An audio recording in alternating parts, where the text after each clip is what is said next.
이사야서 53장 10절 말씀을 통하여서 십자가 구속 역사라고 하는 주제로 말씀을 같이 나누도록 하겠습니다. 하나님은 사랑이시고 죄인들을 구원하시기 위해서 생명까지 내어주시는 그 일을 우리에게 보여주고 있어요. 그 방법은 죄 없는 하나님의 아들이 십자가에서 생명을 내어주기까지 죽으심으로 우리를 위한 대속의 희생의 제물로 돌아가신 사건을 말하고 있습니다. 피 흘림이 없으면 죄 사함이 없는데 아무나 죽는다고 죄가 사해지는 것이 아니라 무죄한 자, 흠없는 자가 죄를 대신할 수가 있습니다. 그러나 인류는 아무도 의인이 없습니다. 하나님이 아무리 찾아보아도 의인은 없나니 하나도 없고 모든 사람이 하나님의 영광에 이르지 못한다라고 그렇게 선언하고 있어요. 그런데 예수 그리스도 그 주님께서 점없고 흠없는 그리스도께서 우리를 위한 대속의 죽음을 그분이 담당하신 것이죠. 세례 요한으로부터, 세례 요한은 여자가 낳은 자 중에서 가장 큰 자로 그렇게 대표되는 구약의 마지막 선지자입니다. 그는 예수 그리스도를 향하여서 세례를 베풀 때 당신이 나에게, 곧 예수님이 세례 요한에게 세례를 베풀어야 될 텐데 내가 어떻게 합니까? 라고 이야기합니다. 예수님은 우리가 이와 같이 하여 의를 이루는 것이 합당하다라고 이야기하죠. 하나님의 의를 이루기 위해서 사람인 그 세례 요한이 예수님에게 세례를 하게 되는 것이에요. 그래서 정결의 세례가 아니죠. 예수님에게 그 인가하는 그 죄에 대한, 그래서 요한복음 1장 29절에 말씀하기를 이튿날 요한이 예수께서 자기에게 나아오심을 보고 이르되 보라 세상 죄를 지고 가는 하나님의 어린 양이로다. 그래서 예수님은 세상 죄를 지고 가는 그 공식적인 그런 삶을 살게 되는 것이죠.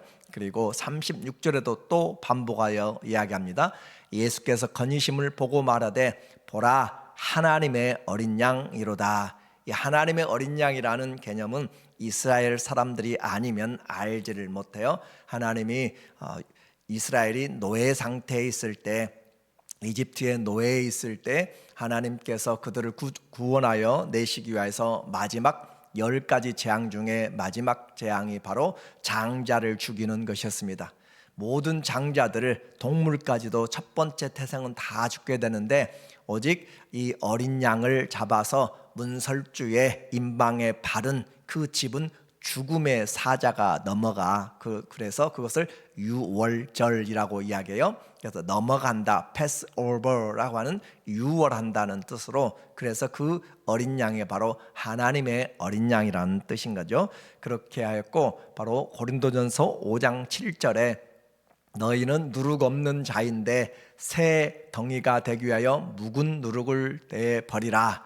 우리의 유월절 양 곧 그리스도께서 희생되셨느니라 라고 그렇게 분명하게 바울은 예수님의 돌아가심이 그냥 십자가에 예수님 당시에 돌아가시던 수많은 1500명의 그런 사람들이 역사적으로 기록되고 있는데 그와 같은 사람 중에 하나가 아니라 유월하시는 그 생명을 우리에게 주시기 위하여서 피 흘리신 하나님의 어린 양으로 돌아가셨다라고 이야기하는 거예요. 그래서 예수님의 제사는 희생제물이라고 말씀하고 있습니다. 이제 예수님이 죽으시고 그 이후에 오늘은 예수님이 십자가에서 금요일 오후에 돌아가시고 그리고 안식일이 된 것이죠. 금요일 저녁부터 토요일 저녁까지 그렇게 이어지는 안식일이 지나게 되었습니다. 그래서 예수님이 하나님께 내 영혼을 다 이뤘다라고 하시고 내 영혼을 하나님께 의탁합니다라고 하시고 숨을 거두신 것으로 성경은 주님의 죽음을 말씀합니다. 예수님이 힘이 없어서 돌아가신 것이 아니라 바로 우리를 위하여서 자신을 내어주셨다라고 하는 거죠. 선한 목자는 양떼를 위하여서 자기 목숨을 내어놓는다라고 말씀하셨어요. 이제 주님은 돌아가셨고 남은 일은 하나님 아버지가 행하실 일인 것이죠. 그래서 이 땅에서의 주님의 삶은 마쳤습니다. 그리고 그 주님이 돌아가시고 성전의 휘장이 위에서부터, 지성소의 휘장이 위에서부터 아래로 찢긴 것을 보았고, 그리고 지진과 바위가 터지고 예수 그리스도의 부활을 상징하는 그런 모습으로 많은 자들이 살아났다가 또 떠나가게 되었죠. 니고데모는 바로 예수 그리스도의 죽음을 예비하면서 그 죽음을 예수 그리스도의 죽음의 십자가를 바라보고 예수님께 나왔습니다. 그리고 그 예수 그리스도를 위하여서 100리트라라고 하는 34kg 정도 되는 향품을, 몰약과 침향 섞은 향품을 가지고 왔고, 그리고 아리마대 부자 요셉은 그가 자기의 무덤을 열어 놓음으로써 이사야서 53장에 8절에 나오는 8절 이하 10절까지 죄인과 같이 되었고 무덤이 부자와 같이 되었다라고 하는 9절의 말씀을 성취하게 되었어요. 이제 이와 같이 어둠이 찾아오고 여인들은 그 장소를 보고 돌아가게 되었습니다. 안식일은 이 빌라도의 명으로서 아무도 그곳을 가지 못하도록, 손대지 못하도록 무덤이 봉인되었어요. 마태복음 27장 65절에 빌라도가 이르되 너희에게 경비병이 있으니 가서 힘대로 굳게 지키라 하거늘. 그래서 힘대로 지키라, 로마의 법으로 그들이 경비병과 함께 가서 돌을 임봉하고 무덤을 굳게 지키니라. 임봉하였다, 실링했던 거죠. 도장으로 찍어서 아무도 그것을 뜯어내지 못하도록 그렇게 해놓은 상태를 이야기합니다. 안식일이 되었고 무덤에 묻혔고 돌이 봉인되었고 아무도 손댈 수 없는 그 상황에서 이제 예수님의 일이 시작되었습니다. 예수님이 무슨 일을 십자가에서 죽으신 것으로 우리는 알고 있지만 잘 드러나지 않는 그 일을 이사야서 오늘 53장 10절부터 12절에 말씀하고 있어요. 그래서 십자가의 의미는 멸시당한 종의 죽음에 대하여서 하나님이 그 십자가 사건, 대속 사건에 대한 하나님의 결론입니다. 우리는 예수님의 그 십자가를, 그가 찔림은 우리의 허물을 인함이고 그가 상함은 우리의 죄악을 인함이고 그가 징계를 받음으로 우리가 평화를 누리고 그가 채찍에 맞음으로 우리가 병남을 입었다. 우리는 다 양 같아서 그를 행하여 각기 제 길로 갔거늘 여호와께서는 우리 무리의 죄악을 그에게 담당시켰다고 하는 그 예수님의 대속의 죽음, 그 사실은 잘 기억하는데 예수님 그 대속의 죽음을 통해서 무엇을 구체적으로 이루셨는지에 대하여서 그 하늘의 일들, 땅의 일들에 대해서는 이사야서 53장 9절, 10절 이하의 내용은 잘 살펴보지 못한 부분들이 있어요. 10절에 보니까 여호와께서 그에게 상함을 받게 하시기를 원하사, 이 죽음에 대한 하나님의 해석이라고 그랬고 결론이라고 했습니다. 십자가의 결론, 하나님께서 그에게, 예수님에게 여호와의 종, 이 네 번째 노래인 이 여호와의 종에게 상함을 받게 하시기를 원하셨다. 하나님이 자기 아들을 죽이기를 원했다라는 그런 이야기를 하고 있습니다. 그리고 질고를 당하게 하셨은즉 그의 영혼을 속건제물로 드리게 이르면 그가 씨를 보게 되며 그의 날은 길 것이요 또 그의 손으로 여호와께서 기뻐하시는 뜻을 성취하리로다. 여기 아주 중요한 메시지가 나오죠. 그의 영혼을 속건제물로 드리게 이르면, 속건제물, 우리는 속죄제물은 많이 들어보았어요. 속죄제물, 우리가 죄에 대하여서 sin offering이라고 그렇게 이야기하는 죄에 대하여서 하나님이 죄를 사하는 방법을 레위기에서 이야기하시죠. 여기서는 속건제물이라고 이야기합니다. 아샴이라고 하는 그 히브리어는, 이것은 바로 죄에 대한 책임뿐만 아니라 죄로 일어나서 발생하게 된 손실의 배상까지를 이야기하는 것이 바로 속건제물이고, 또 하나 더 추가되는 것이 하나님과의 관계 회복을 위한 대가의 지불이 바로 이 속건제물입니다. 그러니까 이 속건제물에는 속죄제물을 포함한 능력을 가지고 있는 것이 속건제물의 의미예요. 그래서 속죄 제물은 하타라고 하는 죄에 대한 사함을 목적으로 하고 있고, 속건 제물 아샴은 우리에게 죄뿐만 아니라 죄로 인한 배상까지, 그리고 하나님의 관계에 대한 부분까지 회복하고 있는 내용이죠. 이와 같이 예수님의 죽으심, 그 죽으심은 다른 죽음과 다르다고 그랬어요.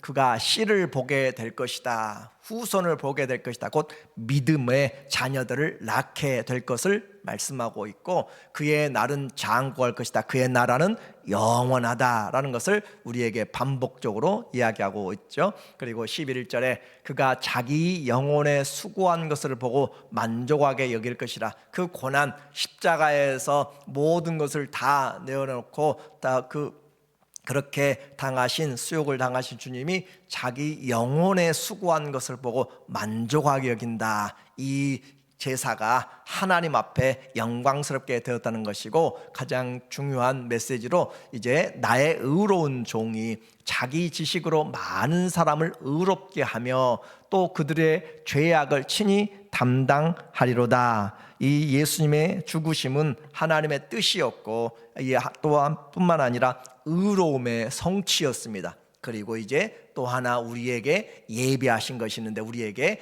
기업을 주시기 위한 부분이 바로 이 십자가의 죽음에서 우리에게 주어졌다는 놀라운 사실이에요. 그래서 예수님은 나사로가 죽었다가 살아났다든지, 또 수많은 우리가 역사 중에서 보면은 죽은 지 며칠 만에 살아난 사람도 간혹 그렇게 기록되고 있지만, 그러나 그 사람들의 죽었다 살아난 것과는 다르다고 했어요. 왜 다른가? 그것은 바로 예수님이 말씀하신 대로 죽으시고, 말씀하신 대로 살아나시고, 성경대로 고린도전서 15장 3절인 것처럼 성경대로 죽으시고 성경대로 살아나셨기 때문에, 그리고 뿐만 아니라 그분의 죽음이 대속의 죽음이기 때문에 예수님의 죽었다가 살아나신 것은 다른 것과는 완전히 다른 속성이 있다라고 그렇게 이야기했습니다. 그래서 11절에 있는 것처럼 그가 많은 사람을 의롭게 하기 위하여서, 우리는 이것을 이사야 53장 6절에서도 보았어요. 우리는 다 양 같아서 그릇 행하여 각기 제 길로 갔거늘 여호와께서는 우리 무리의 죄악을 그에게 담당시켰다고 하는 그 일들을, 대표성을 이야기하고 있습니다. 이제 하나님이 하시는 일, 예수님은 겟세마네 기도에서 고난의 잔을 다 쏟아내면서 마셨고 자기 생명을 속죄 제물로 내놓으셨습니다. 그래서 어디서 주님이 이와 같은 일들을 완성하셨는가? 십자가에서 완성하셨지만 또 하나의 보이지 않는 일들은 바로 하늘 지성소에서 일어나고 있다는 것을 히브리서 9장 11절에서 말씀해요. 이 땅에 세워진 그 성막은 하늘에 있는 것의 모형이라고 분명하게 이야기를 하고 있습니다. 그래서 하나님께서 모세에게 보여주신 대로 그렇게 지었고, 또 다윗에게 보여주신 그대로 식양을 좇아서 그리게 되었는데, 그것은 하늘에 있는 것의 모형 그렇게 표현했어요. 그래서 히브리서 9장 11절에 그리스도께서는 장래 좋은 일의 대제사장으로 오사 손으로 짓지 아니한 것, 곧 이 창조에 속하지 아니한 더 크고 온전한 장막으로 말미암아, 이 창조에 속한 이 땅에 있는 성막을 말하는 것이죠. 그런데 그렇지 않고 염소와 송아지의 피로 하지 아니하고, 이 땅에서는 염소와 송아지의 피를 가지고 대속죄일에 그런 제사를 지냈어요. 그러나 오직 자기 피로 영원한 속죄를 이루사 단번에 성소에 들어가셨느니라. 이 성소가 바로 사람이 짓지 않는 하늘 지성소를 말하는 것이죠. 그래서 우리에게 예수님은 영적으로 이와 같은 죄를 완전하게, 사람의 모습, 동물의 피가 아니라 완전한 예수님의 그 온전하신 피로, 그래서 예수님이 대제사장이시고 예수님이 제물이 되시는 그 역사적인 구원의 사역을 우리에게 성취하게 되었어요. 그렇게 해서 그 주님의 죽으심으로 많은 자들이 믿는 자들이 의롭게 되었고, 뿐만 아니라 이제 사망으로 왕노릇하던 그런 사단의 권세가 끊어지게 되었습니다. 주님이 승리한 모습을 12절에 보니까 말하기를, 오늘 히브리 53장 12절 말씀에 보면 그러므로 내가 그에게 존귀한 자와 함께 몫을 받게 하며 강한 자와 함께 탈취한 것을 나누게 하리니 이는 그가 자기 영혼을 버려 사망에 이르게 하며 범죄자 중 하나로 헤아림을 받았음이니라. 그러나 그가 많은 사람의 죄를 담당하며 범죄자를 위하여 기도하였느니라. 여기에는 많은 신학적인 해석들이 좀 필요한 부분이지만 간략하게 말씀을 드립니다. 그래서 예수님이 이 죽으시고 부활하신 사건을 통하여서 이것을 전쟁에서 승리한 왕, 그리고 그 승리한 왕이 개선하는 부분으로 우리에게 말씀하고 있어요. 전쟁에서 승리하면 노획물, 전략품들을 가지고 전리품들을 가지고 귀환하게 됩니다. 그런데 그와 같은 메시지예요. 그래서 그에게 존귀한 자 함께 몫을 받게 하며 강한 자와 함께 탈취한 것을 나누게 하는 왕이 받는데, 이것은 시편 68편 18절을 인용하면서 거기에서는 왕이 많은 전리품들을 받았다라고 이야기를 해요. 그런데 나중에 주님은 이 받은 것을 나누어 주는 것으로 에베소서 4장에서 표현하죠. 이는 그가 범죄자 중 하나로 헤아림을 받았지만 실제로는 많은 사람들의 죄를 담당하고 우리를 위하여서, 범죄자를 위해서 기도한다. 우리는 이 하나님의 이 십자가에 대한 해석에서 하나님이 원하신 일이었고, 이것으로 예수님이 의로운 일을 성취하셨고, 이것으로 우리에게 기업을 주시고 기도에 중보를 하시는 것으로 우리에게 이해하면 이 예수 그리스도의 십자가의 이해는 우리에게 너무나 귀한 메시지가 돼요. 승리한 장군의 개선식을 잠깐 더 보면 베드로전서 3장 18절에 보니까 베드로전서 그리스도께서 단번에 죄를 위하여 죽으사 의인으로서 불의한 자를 대신하셨으니, 예수님이 단번에 죽으심으로써 불의한 자를 대속했다라고 하는 것이 예수님의 죽음이 다른 죽음과 다르다는 것이고, 이는 우리를 하나님 앞으로 인도하려 하심이라. 육체로는 죽음을 당하시고 영으로는 살리심을 받으셨으니 그가 또한 영으로 가서 옥에 있는 영들에게 선포하시니라. 이 3장 19절 때문에 지옥 강하라고 하는 그 부분들이 해석이 네 가지로 나누게 되는 거예요. 그래서 예수님의 그런 십자가의 죽음이 어떤 죽음이었는가라고 하는 것을 장소적인 이동 또는 예수님의 십자가의 죽음의 완성, 지옥의 경험, 그렇게 표현하면서 우리에게 말하는데, 가장 중요한 핵심은 예수님이 우리에게 이 십자가로 말미암아서 지옥의 고통과 지옥의 모든 권세들에게도 이 복음의 선포를 통하여서 예수님의 그 십자가가 완성되었음을 그렇게 표현하는 것이죠. 그렇게 해서 주님이 이와 같은 메시지를 에베소서 4장 8절에 또 이야기합니다.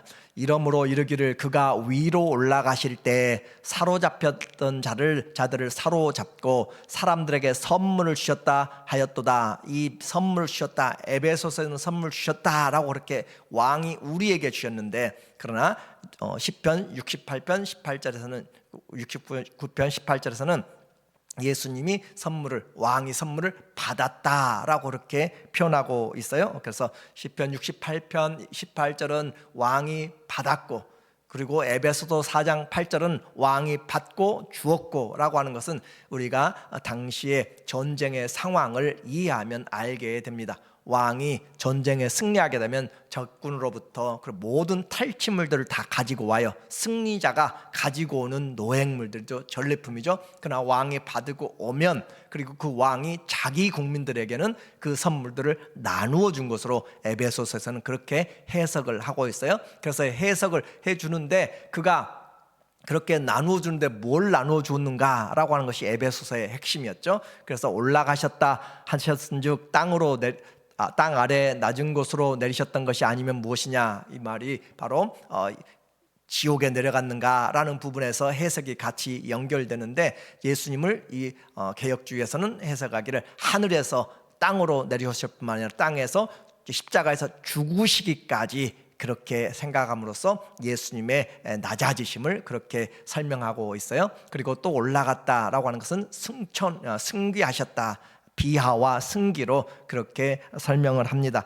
그래서 핵심은 예수님이 선물을 주셨는데 무슨 선물 주셨는가? 사도와 교사와 목사와 그렇게 교회를 섬기는 은사들로 주님이 주셨다. 자, 그러니까 예수님이 전쟁에서 승리하고 사단에게서 죄를 다 사하고 성도들을 사로잡아서 우리를 하나님께로, 또 구약의 성도들의 이 일부 죽었던 자들을, 구약의 성도들을 하나님이 음부에서 낙원으로, 그렇게 스올에서 아브라함 품을 하늘로 옮겼다는 장소 이동설을 일부 전통에서 주장하는 부분도 있어요. 그래서 우리에게 예수 그리스도의 이 죽음의 의미는 아주 다양합니다. 그러나 분명한 부분은 예수님이 십자가에서 고난을 완성하셨고 우리의 구속을 완성하셨고 사단의 모든 괴계를 다 멸하셨고 십자가에서 율법의 요구와 사단의 요구들을 완전히 다 무효화시키심으로써 사망과 권세 잡은 자를 주님이 정복하셨다라고 하는 것이죠. 그렇게 하시고 올라가셔서 우리를 하나님께로 인도하는 길이 되셨고 생명이 되셨고, 뿐만 아니라 그곳에서 우리에게 선물을 주셨는데 우리를 위하여서 목사와 교사와 또 사도로 선지자로 각각의 은사를 주심으로 교회를 세우고 그리스도의 몸을 세우도록 하나님이 선물을 주셨다라고 그렇게 표현하고 있어요. 이제 우리는 성경은 예수님이 이 땅에 오셔서 하나님 아버지를 우리에게 보여주시고 하나님께로 우리를 다시 데리고 가는 하늘 문을 여는 것으로 이야기를 합니다. 그렇게 하늘 문을 열어주신 주님께서 우리에게 이제 천주교에서 말하는 것처럼 우리가 죽으면 연옥에서 있다가 나중에 심판받을 때 불려나가고, 또 아니면 연옥에 있으면서 이 땅에서 사람들의 중보로 인하여서 연옥에서 낙원으로 또 지옥으로 나누어지는 것이 아니라 죽으면 우리에게 하나님의 품으로 가게 되는, 하나님 앞으로, 그리스도 앞으로 가게 되는 것을 우리에게 말하고 있어요. 그래서 우리는 중간에 있는 연옥의 개념을 부정하게 되고 몸은 부활을 기다리고 있지만 우리 영은 그리스도와 함께 하게 된다라는 것이 성경적인 관점입니다. 빌립보서 1장 23절에 말하기를, 바울이 로마 감옥에 있으면서 쓴 편지예요. 내가 석방될 것인지 감옥에서 죽을 것인지 그 두 사이에 끼어 있어요. 그래서 내가 그 석방이나 또는 감옥에서 죽을 순교의 두 사이에 끼었으니 차라리 세상을 떠나 그리스도와 함께 있는 것이 훨씬 더 좋은 것이라 그렇게 하고 싶으나, 그래서 세상을 떠나면 그리스도와 함께 한다 라는 것을 우리에게 말씀하고 있고, 고린도서 5장 8절에 우리가 담대하여 바라는 것은 차라리 몸을 떠나, 이 땅의 몸을 떠나는 것이, 육체를 떠나서 그 주와 함께 있는 그것이라.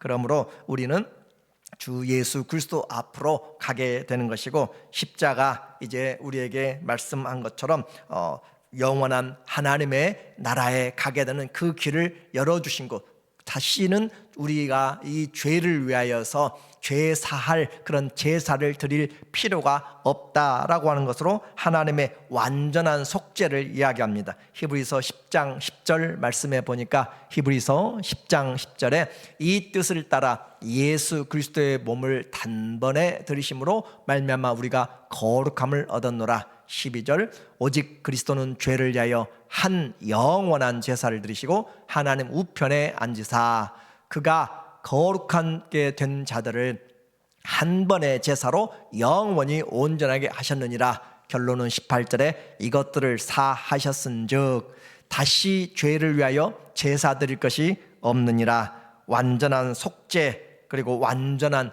영원한 의와 영원한 생명을 십자가에서 이루신 그 일이 바로 오늘 본문에서 말한 것처럼 하나님이 원하셔서 하신 일이고, 예수님이 이 일로 인하여서 우리를 의롭게 하신 일이고, 이 일로 인하여서 우리에게 기업을 주실 뿐만 아니라 우리의 중보자가 되셔서 우리가 주 안에서 승리하도록 인도하는 그 하나님의 은혜의 문을 열어주신 것이 바로 십자가의 구속 사건에 대한 하나님의 결론이었고 해석이었습니다. 우리 모두에게 주님이 이와 같은 일들을 행하신 것을 믿음으로 우리의 삶에 그리스도와 함께 살아가는 그 십자가의 그 은혜와 사랑을 기억한다면 우리에게 주님이 주신 모든 것에 은혜로 감사할 수 있고, 그 주님을 사랑할 수 있고, 그 십자가에서 그 사랑으로 우리는 헌신할 수가 있습니다. 십자가의 그 은혜에 감사요, 그 사랑에 감사요, 그 십자가에 대한 하나님에 대한 우리의 헌신이 오늘도 다시 한번 새로워지기를 예수님의 이름으로 축원합니다. 아멘. 하나님 아버지, 예수님의 죽으심이 단순한 죄에 대한 죽으심만으로 끝나지 아니하고 법적인 책임과 죄로 인한 손상의 배상과 하나님과의 관계를 회복시켜 주시고 우리에게 하나님의 나라의 기업으로 인도하여 주심을 감사합니다. 의롭게 된 자로서 사랑을 알고 감사할 줄 알고 헌신할 줄 아는 십자가의 신앙이 우리 모두에게 역사하게 하여 주시옵소서. 예수님의 이름으로 기도합니다. 아멘.